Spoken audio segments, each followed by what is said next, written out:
Hello students, let's continue the exercise 4.2. Question number 2, first part is 2x plus y equals 7. तो question है आपका right 4 solutions for each of the following equations. आपके पास जो equation है इसके आपको 4 सॉल्यूशंस निकालने हैं। कितने सॉल्यूशंस? 4 सॉल्यूशंस।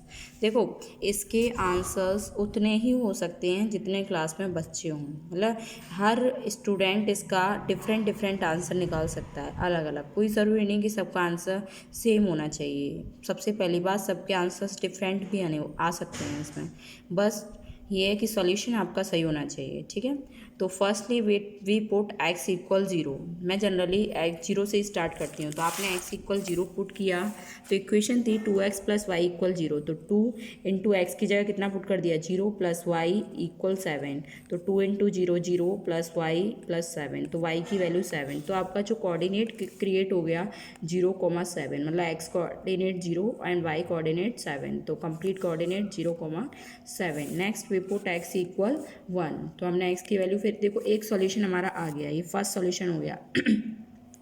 जो हमें x पुट करने पर जो y आ रहा है वही हमारा क्या है? सॉल्यूशन है। आप y पुट कर सकते हो तो x मिल जाएगा, उससे कोई फ़र्क नहीं पड़ता, आपकी मर्जी, आप जो करना चाहो। ठीक है, तो उसके बाद सेकंड पुट करेंगे x इक्वल 1। आप मैं 1 पुट कर रही हूँ, आप -1 पुट कर सकते हैं, कुछ भी जो आपका मन करे वो पुट कर सकते हैं।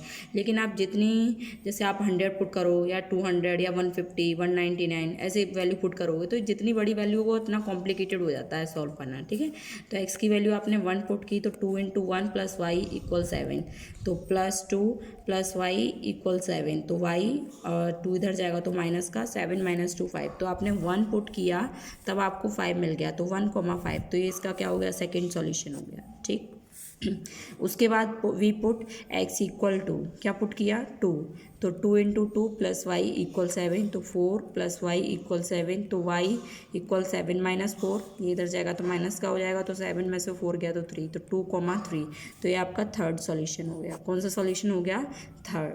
4 निकालने हैं आपको। ठीक है, उसके बाद वी पुट x इक्वल 3। आप क्या पुट करेंगे? 3। तो 2 इंटू 3, एक्स की जगह ही पुट कर रही हूँ मैं बार बार, प्लस वाई इक्वल 7। तो 6 प्लस वाई इक्वल 7। तो 7 में से 6 जाएगा तो 1। तो आप 3 पुट किया तो 1। तो इस तरीके से 4 solution can be given as 0,7 1,5 2,3 and 3,1। तो आप इसको ऐसे भी रिप्रेजेंट कर सकते हैं, एक्स और वाई कोऑर्डिनेट अलग अलग ले लिया। एक्स 0 था जब वाई 7, ये 1 था तो ये 5, ये 2 था तो ये 3, और ये 3 था तो ये 1। इस तरीके से आपने first second third fourth solution निकाल। सपोज ये 5 कहता तो एक और कुछ ना कुछ पुट कर लेते, -1 -2, जो आपका मन करे वो पुट कर सकते हो। तो इस तरीके से इसके क्या निकल आए? ये 4 सॉल्यूशंस। क्वेश्चन नंबर 3 देखिए, वो भी बहुत ईजी चैप्टर है, बहुत अच्छा चैप्टर है और इजी भी है। Check which of the following are solution of the equation x - 2y equal 4 and which one is true. आपको बताना है कौन सा इसमें से ट्रू है। तो आपके पास इसमें 5 ऑप्शंस एक तरीके से दे रखे हैं। तो पहला मैंने लिख लिया, गिवन दैट इक्वेशन है x - 2y इक्वल 4। तो फर्स्ट पार्ट मैंने इसका लिया 0,2। अब इसको सेटिस्फाई करा के देखते हैं। अगर ये इसको सेटिस्फाइड करेगा दैट मीन्स ये इसका सोल्यूशन होगा, अदरवाइज नहीं, ये बताना है आपको। तो मैंने हमेशा बताया एक्स का जो फर्स्ट कोऑर्डिनेट होता है एक्स का एंड सेकंड कोऑर्डिनेट वाई का। तो x equal 0 and y equal 2। तो x replace by 0 and y also replace by 2। तो दोनों को आप रिप्लेस करके इसमें पुट कर देंगे। तो एक्स की जगह 0 पुट करेंगे, -2 एज इट इज़, और वाई की जगह 2 इक्वल 4। तो आप देखेंगे 0 तो रहेगा ही नहीं, -2 इंटू 2 तो माइनस का 4 हो जाएगा। क्या माइनस का 4 के इक्वल पॉसिबल हो सकता है? कभी नहीं हो सकता। क्या +4 और -4 आपस में इक्वल हो जाएंगे? नो। तो आप लिखेंगे, अगर ये +4 आ रहा होता कैसे भी करके, क्या आ रहा होता? पॉजिटिव, तो आप लिखते कि 4 इक्वल 4, तो hence 0,2 is a solution. But ये दोनों आपस में इक्वल नहीं है, ये नॉट इक्वल का साइन है, तो 0,2 is not a solution of x - 2y equal 4। ठीक है, नेक्स्ट मैंने और लिया है इसका फिफ्थ पार्ट 1,1। तो x में तो x भी 1 है और y भी 1 है, कुछ नहीं, बस इसमें पुट करके ही देखना है। तो अब 1, तो आप पुट x की वैल्यू 1 पुट करेंगे, -2 इंटू वाई की जगह भी 1 इक्वल 4। तो 1 - 2 इंटू 1 2 इक्वल 4। तो 1 में से 2 गया -1, तो -1 4 के इक्वल हो सकता है? नो। तो 1,1 is not a solution of x - 2y equal 4। तो ये भी इसका सॉल्यूशन नहीं है। क्वेश्चन नंबर 4 बहुत इंपॉर्टेंट क्वेश्चन है, बहुत इंपॉर्टेंट, हर बार ज़्यादातर ये पेपर में दिखाई देता है और बहुत ईजी क्वेश्चन है, इंपॉर्टेंट भी है और ईजी भी है 3 नंबर के लिए। ठीक है, 4th क्वेश्चन बहुत इंपॉर्टेंट है। फाइंड द वैल्यू ऑफ के की वैल्यू आप लोग को निकालनी है। इफ़ x इक्वल 2 कंडीशन दे रखी है and y equal 1, solution of equation दे रखी है 2x प्लस 3y इक्वल के। तो इक्वेशन आपके पास है 2x प्लस 3y इक्वल के। इसमें आप x की जगह 2 पुट कर दीजिए एंड y की जगह 1 पुट कर दीजिए, के निकल आएगा। तो x replaced by 2 and y replaced by 1, तो ये हो जाएगा 2 इंटू 2 प्लस 3 इंटू 1 इक्वल के 2 इंटू 2 4 प्लस 3 इक्वल के, तो 4 प्लस 3 7। तो के की वैल्यू कितनी आ गई 7। इतना इजी क्वेश्चन 3 नंबर में आता है। कितने नंबर में आता है भाई? 3 नंबर में। बहुत इजी क्वेश्चन है ये। उसके बाद नेक्स्ट एक्सरसाइज है आपकी एक्सरसाइज 4.3। ठीक है, ये एक्सरसाइज भी आपकी बहुत इजी एक्सरसाइज है। क्वेश्चन नंबर फर्स्ट है इसमें, draw the graph of each of the following linear equation in 2 variable.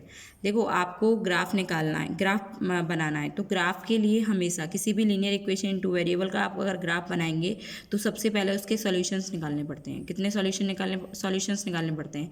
अब बच्चे पूछते हैं कि मैम सॉल्यूशन कितने निकालें, अदरवाइज तो लिखा होता है कि राइट 4 सॉल्यूशंस, ठीक है, 3 सॉल्यूशंस, 2 सॉल्यूशंस। तो इसमें आप क्या करिए, एटलीस्ट कम से कम 2 सॉल्यूशन निकालने हैं और ज़्यादा से ज़्यादा 4 सॉल्यूशन। ठीक है, या तो 2 सॉल्यूशन पर भी फिगर बन सकता है ग्राफ, और 4 से ज़्यादा मत निकालिएगा, कहीं आप उसी के 7-8 सॉल्यूशन निकालने में लगे हुए हो, बाकी क्वेश्चन आपका पेपर ही छूट गया। ठीक है, ऐसे नहीं करना है आपको। तो आप क्या करेंगे, कम से कम 2 सॉल्यूशन निकालेंगे और ज़्यादा से ज़्यादा 4 सॉल्यूशन निकालेंगे। और देखो मैं तो आपको एक ट्रिक से बताऊंगी इसको, थोड़ा सा मतलब ये भी सॉल्यूशन ही है एक तरीके से, बट ये 2 सॉल्यूशन से बहुत इजी निकल के आता है। एक तरीका है, मैं उसको बता रही हूँ, उसको समझिए। क्वेश्चन नंबर फर्स्ट का फर्स्ट पार्ट है। तो आपके पास जो इक्वेशन है x plus y equal 4, this is linear equation in 2 variable. ठीक है, तो firstly we put x equal 0, तो x की वैल्यू 0 पुट की, तो ये x रिप्लेस बाय 0, तो 0 प्लस वाई इक्वल 4, तो y की वैल्यू 4, तो आपका कोऑर्डिनेट बन गया 0,4। ये क्या बन गया आपका कोऑर्डिनेट। उसके बाद सेम देखो, एक बार x की वैल्यू 0 पुट करो, फिर एक बार y की वैल्यू 0 पुट करो। बात समझ में आ रही है। जब मैं सॉल्यूशन निकालती थी तो जनरली क्या करती थी, x ही पुट करती चली जाती थी, लेकिन हमेशा ग्राफ बनाने के लिए हमेशा याद रखोगे बच्चों, एक बार x की वैल्यू 0 पुट करो तो आपको y पता चल जाएगा, y कितना आ रहा है। एक बार y की वैल्यू 0 पुट करो तो आपको x पता चल जाएगा। सिर्फ ओरिजिन से पास होने वाली इक्वेशंस को इसमें अप्लाई मत करना। ओरिजिन से जो पास होती हैं उनमें आपको मैथमेटिकल जैसे कि 1 2 3 वही पुट करके देखना, उसमें मत पुट करना, क्योंकि उसमें पुट करोगे तो उसमें आपको समझ नहीं आ पाएगा। बस ओरिजिन से पास होने वाली को छोड़ के बाकी सब में आप यही प्रोसेस करोगे। ठीक है, जो ओरिजिन से पास हो रही है उसमें पुट करके मत देखना इसको, उसमें वैल्यूज़ पुट करना 1 2 3 लाइक दैट। ठीक है, तो आपने x की वैल्यू 0 पुट की, तो 0 प्लस वाई इक्वल 4, तो y इक्वल 4, तो ये हो गया 0,4। और आपको पता है कि ओरिजिन से पास होने वाली y इक्वल mx फॉर्म में होती हैं या x इक्वल my फॉर्म में होती हैं, कुछ भी कह सकते हो। तो फिर आपने y इक्वल 0 पुट किया, तो x प्लस 0, तो y को 0 से रिप्लेस कर दोगे, प्लस 4, तो x इक्वल 4। तो ये कोऑर्डिनेट क्या बन गया कि भाई x तो 4 है ना, तो पहले x को लिखते हैं, उल्टा मत लिख देना 0,4, इसे भी लिख दो।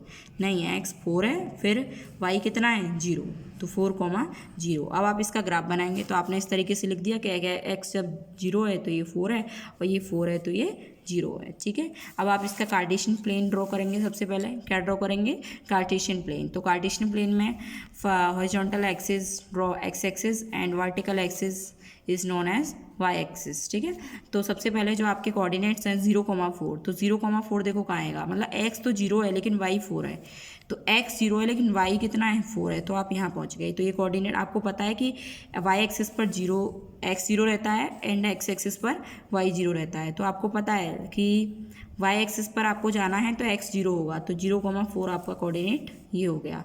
उसके बाद आपको x एक्सिस पर मूव करोगे तो ये आपका कोऑर्डिनेट क्या हो जाएगा 4,0, क्योंकि x पर 4 चले, y पर कुछ चलना ही नहीं है, तो 4,0। तो ये जो दोनों पॉइंट आपने ऐसे करके टिक लगा लिया, एक यहाँ और एक यहाँ, तो स्केल को रखो इन दोनों पॉइंट्स के ऊपर ऐसे, कोई भी जैसे हम मान लो ये पेन रखोगे इस तरीके से, स्केल को रखो ऐसे करके, फिर ये ड्रॉ कर दो। ठीक, ये पेन है लेकिन आपको स्केल लेना है, मैंने स्केल की हेल्प से बनाया था। ठीक है, तो इस तरीके से ये लाइन कौन सी हो गई, x प्लस वाई इक्वल 4, तो ये आपका ग्राफ बन गया x plus y equal 4 line का। ठीक, थैंक यू।